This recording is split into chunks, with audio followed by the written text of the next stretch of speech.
ओम शांति। ओम शांति। आज 14 फरवरी 2026 की जी साकार मुरली पर हम थोड़ी गहरी चर्चा करेंगे। जी।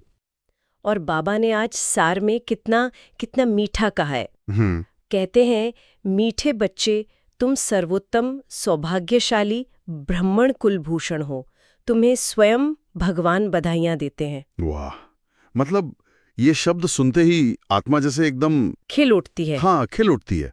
और ये जो पहला शब्द है ना, मीठे बच्चे, हाँ, इसमें इतना स्नेह, इतना अपनापन है। ऐसा लगता है जैसे स्वयं भगवान ने हमें अपनी गोद में बिठा लिया है और प्यार कर रहे हैं। बिल्कुल बिल्कुल। और फिर तुरंत ही ये उपाधि देना, सर्वोत्तम सौभाग्यशाली ब्राह्मण कुलभूषण। जी।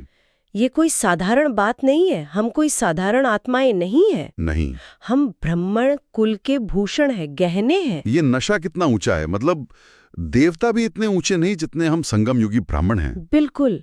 और ये पदवी हमें कोई मनुष्य नहीं दे रहा, नहीं, स्वयं भगवान दे रहे हैं। और फिर बधाइयां भी दे रहे हैं। हाँ, ये तो और भी अद्भुत बात है।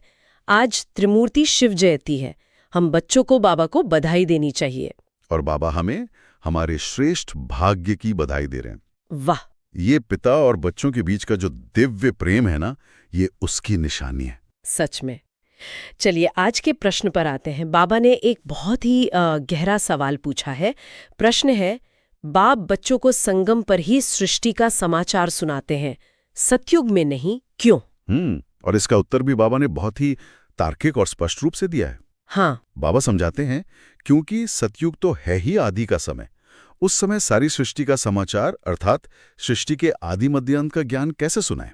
हाँ, मतलब जब तक सर्कल रिपीट ही नहीं हुआ है तब तक समाचार सुनाई कैसे सकते? सही बात है। संगम पर ही तुम बच्चे बाप द्वारा पूरा समाचार सुनते हो। तुम्हें ही ज्ञान का तीसरा नेत्र मिलता है। ये कितना कितना लॉजिकल है। बिल्कुल। कि कोई भी नाटक, कोई भी फिल्म, जब तक वो खत्म ना हो जाए, उसका क्लाइमैक्स ना आ जाए, हाँ, तब तक कोई उसका पूरा सार, उसका रहस्य कैसे बता सकता है? और सतयुग में तो जैसे बाबा कहते हैं, आत्माएं अपनी प्रारब्ध भोग रही होती हैं। उन्हें इस ज्ञान की जरूरत ही नहीं होती। जरूरत ही नहीं है। ये ज्ञान तो है ही पतितों को पावन बनाने के लिए। हाँ, जो आत्माएं कलयुग के अंत में है, उनके लिए है ये। जी। और ये जो ज्ञान का तीसरा नेत्र मिलने की बात है, ये भी तो हमें सिर्फ संगम पर ही मिलता है। बिल्कुल। और इसी नेत्र से, इसी समझ से हम तीनों कालों को, तीनों लोकों को और अपने 84 जन्मों की पूरी कहानी को एकदम स्पष्ट देख सकते हैं। और सबसे बड़ी बात, इसी ज्ञान के नेत्र से हम स्वयं बाबा को भी पहचानते हैं। हाँ, ये सबसे जरूरी है। चलिए अब मुरली के महावाक्यों में और गहराई से उतरते हैं। जी। बाबा ने आज के दिन के महत्व पर बहुत जोर दिया है। शिव जयंती, ब्रह्मा जयंती और संगम युग जयंती सब एक ही दिन। हाँ, और बाबा इसे ज्ञान का डांस कहते हैं, जो बुद्धि से किया जाता है। ये कितना सुंदर है, ज्ञान का डांस। और यहीं पर बाबा बाप दादा के रहस्य को भी स्पष्ट करते हैं। हाँ, ये समझना बहुत जरूरी है कि एक हैं हमारे रूहानी दादा यानी शिव बाबा, और दूसरे हैं हमारे जिस्मानी दादा ब्रह्मा बाबा। और हमें वर्षा निराकार बाप से साकार दादा के द्वारा मिलता है। जी। और फिर बाबा ये भी समझाते हैं कि उन्हें शरीर की आवश्यकता क्यों है। हाँ, क्योंकि वो तो निराकार है। बिल्कुल। वो कहते हैं कि मैं निराकार हूं, तो राजयोग सिखाने के लिए और आत्मा रूपी मैले कपड़ों को धोने के लिए मुझे एक शरीर की जरूरत पड़ती है। और कितना सहज उदाहरण देते हैं कि वे सबसे बड़े धोबी हैं। हाँ, ये रूपक इतना शक्तिशाली है, मतलब ये पूरी प्रक्रिया को बहुत सरल बना देता है।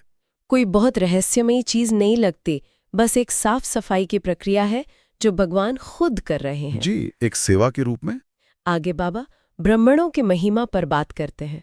और ये तो बहुत ही क्रांतिकारी विचार है। हाँ, बाबा कहते हैं कि ब्राह्मण देवताओं से भी ऊंचे हैं। ऊंचते ऊंच बाप, फिर ब्राह्मण और फिर देवता। मतलब ब्राह्मणों की चोटी है। जी। ये पदानुक्रम ही एकदम अलग है। जी। क्योंकि ब्राह्मण सीधे भगवान से पढ़ रहे हैं, वो पुरुषार्थी हैं। देवता तो उस पुरुषार्थ का फल है, प्रारब्ध है। और हमारा लक्ष्य क्या है? विष्णुपुरी का मालिक बनना। हाँ, और यहाँ भी बाबा विष्णु की एक नई और बहुत गहरी व्याख्या करते हैं कि लक्ष्मी नारायण ही विष्णु का युगल रूप है। बिल्कुल।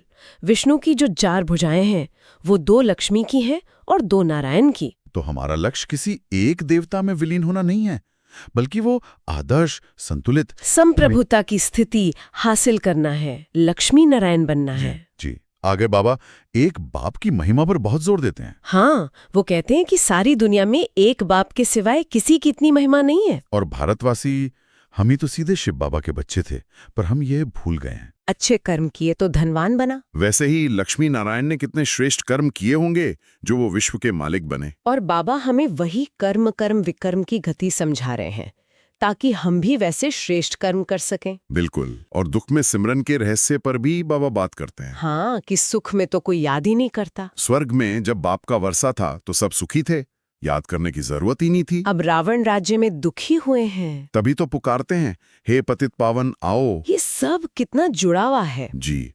और फिर सृष्टि चक्र और 84 जन्मों का ज्ञान, ये तो इस ज्ञान का आधार है। हाँ, बाबा कहते हैं 84 लाख जन्मों की बात तो झूठी है। वो तो एक बहुत बड़ी संख्या है, प्रतीकात्मक। बाबा हमें सटीक ज्ञान देते हैं कि आत्मा सिर्फ 84 जन्म लेती है। और बाबा हमें त्रिकालदर्शी बनाकर सृष्टि के आदि मध्य अंत का पूरा राज समझाते हैं। दिन और रात का खेल। हाँ, सतयुग त्रेता दिन और द्वापर कलयुग रात। और बाबा शास्त्रों की कहानियों का भी खंडन करते हैं, जैसे प्रलय होती है या कृष्ण पत्ते पर आता है। जी, बाबा कहते हैं ये सब भक्ति मार्ग की कहानियां हैं। ये तो बेहद का ड्रामा है जो अनादि और अविनाशी है। और जब बाबा कहते हैं तत्वम, यानी तुम ही वह थे, तो रोंगटे खड़े हो जाते हैं। हाँ, बाबा हमें हमारी असली पहचान याद दिला रहे हैं कि हम ही वो सौभाग्यशाली भारतवासी थे जो अब दुर्भाग्यशाली बने हैं और अब फिर से बाबा की मदद से सौभाग्यशाली बन रहे हैं। जी। और अंत में बाबा विनाश और स्थापना के कार्य पर बात करते हैं। हाँ, रुद्र ज्ञान यज्ञ का महत्व।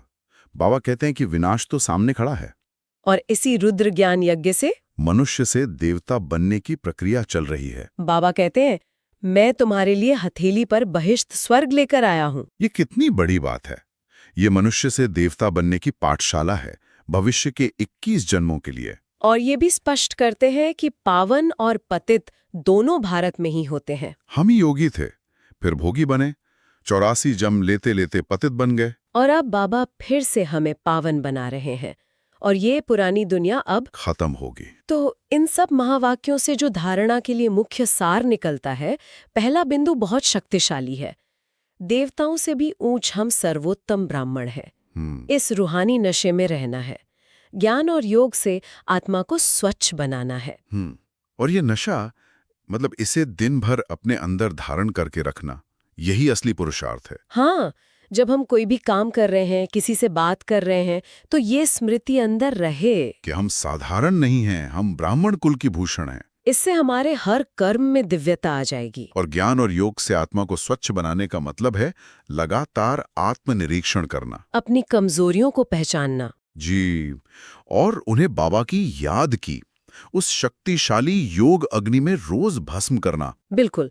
और दूसरा धारणा का बिंदु वो सेवा पर केंद्रित है। जी, सबको शिव बाबा के अवतरण की बधाइयां देनी है, बाप का परिचय देकर पतित से पावन बनाना है, रावण दुश्मन से मुक्त करना है। ये हमारी सबसे बड़ी सेवा है। सिर्फ बधाई नहीं देनी, नहीं, परिचय देना है, सच्चा परिचय, ताकि उनकी आत्मा भी जागृत हो। और उन्हें ये समझाना है कि असली दुश्मन कोई व्यक्ति नहीं, असली दुश्मन रावण है, जो विकारों के रूप में हम सबके अंदर बैठा है। और बाबा हमें उसी दुश्मन से मुक्त कराने आए हैं। जी। अब आज के वरदान पर आते हैं।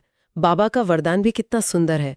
विस्तार की रंग बिरंगी बातों से किनारा कर मुश्किल को सहज बनाने वाला सहज योगी भव। वाह, मतलब बाबा कितनी सुंदर और प्रैक्टिकल युक्ति बता रहे हैं। हाँ, हम अक्सर बातों के विस्तार में चले जाते हैं, ये क्यों हुआ, ये कैसे हुआ, ऐसा नहीं होना चाहिए था, और फिर सब कुछ बहुत मुश्किल लगने लगता है। और जब हम विस्तार में जाते हैं तो हम बीज रूप बाप से दूर हो जाते हैं। सही बात है। बाबा कहते हैं, विस्तार को छोड़ो, बस बीज को यानी मुझे याद करो, तो हर मुश्किल सहज हो जाएगी। सहज योगी भव, कितना प्यारा वरदान है। जी, और स्लोगन भी उतना ही गहरा है।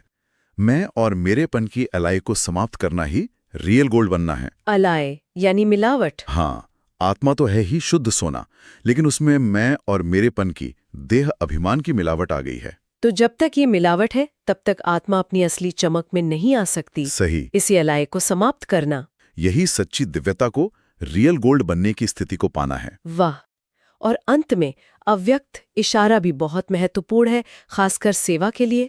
एकता और विश्वास की विशेषता द्वारा सफलता संपन्न बनो। सेवा में सफलता का आधार एकता और विश्वास। अगर हम सभी एकमत होकर एक दूसरे पर विश्वास रखकर शुभ भावनाओं से सेवा करेंगे तो सफलता तो निश्चित है, संपन्न है। और बाबा ये भी इशारा देते हैं कि अगर कोई कहीं जा भी नहीं सकता तो भी मनसा सेवा से, हाँ, अपने मन से एक शक्तिशाली सकारात्मक वायुमंडल बनाना भी महान सहयोग है। जी, कितनी संपूर्ण शिक्षा है। हर पहलू को बाबा छूते हैं। ओम शांति। ओम शांति।